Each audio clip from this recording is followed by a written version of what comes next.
Hey guys, it's Lauren from rustichoney.com, and today I want to share with you guys my favorite banana bread recipe.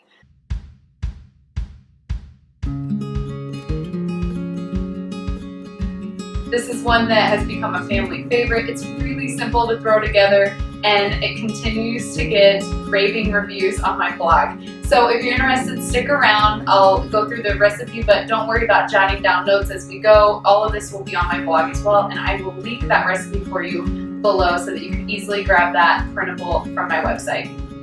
Alright, as usual, I have a little helper with me in the kitchen this week. I'm using up some bananas that were overly ripe that I threw into the freezer. So even your freezer stash works perfectly for these. And I had one going bad on the counter. So that came down to about 3 or 4 bananas. I can tell you I've made this recipe so many times and it seems to turn out just fine every time, even though I can be kind of careless with my measuring. So I usually just start by blending the bananas and the sugar together, and then I add vanilla, which I need to add to my shopping list. And then I melt some butter to throw in as well, and then rock the baby for a few minutes.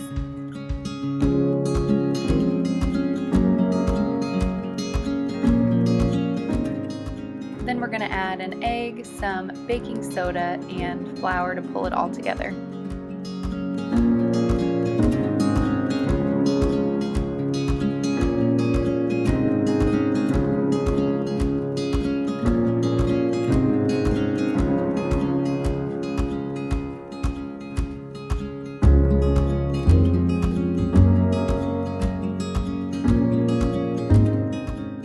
And on the final step, you could totally add some walnuts or maybe even chocolate chips if that's your jam. Right now, with the little ones in the house, I really just kind of leave it at that without the nuts or chocolate chips.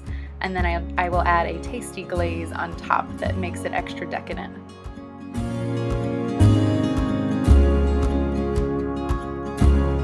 On this particular day, I used coconut oil to coat my pan, but you can use butter or whatever spray you have on hand. Anything works. I promise you I've done it 100 different ways and it turns out. And I just fill it up and pop it in the oven for about 50 to 60 minutes. Usually it's right in between that on my oven at 350.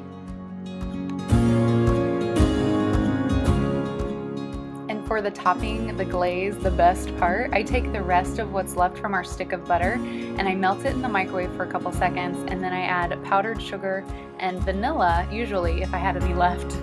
But in this case I just added a quick splash of milk just to kind of get it to thin out to the right consistency. And this is another one of those things I hardly ever measure. I had about maybe half a cup of powdered sugar with that, but it's kind of just an eyeball until you get the right icing consistency. And taste test, of course.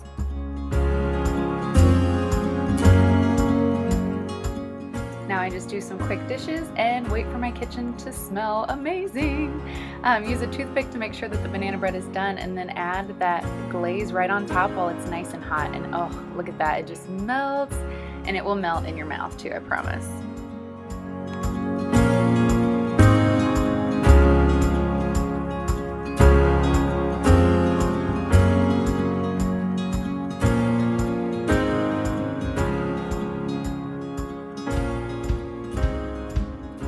And if you ask me, I think that the end piece is the absolute best. It is so yummy with the icing, and my kids, in this case, I had to cut it up while it was still hot because we just couldn't wait any longer.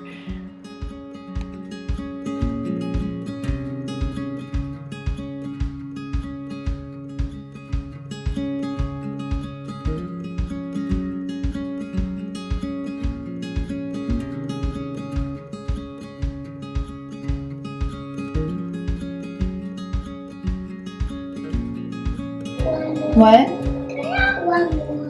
Can you have more?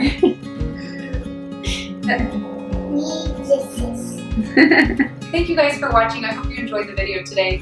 If you enjoyed this rustic recipe, please be sure to subscribe to my channel and hit that bell for notifications. I'd love to hang out with you again. I make new videos every week and they go live on Thursdays. So head over to my website, rustichoney.com, for more rustic recipes, DIYs, and country styling for your wardrobe in your home. This is the real shot now. Go.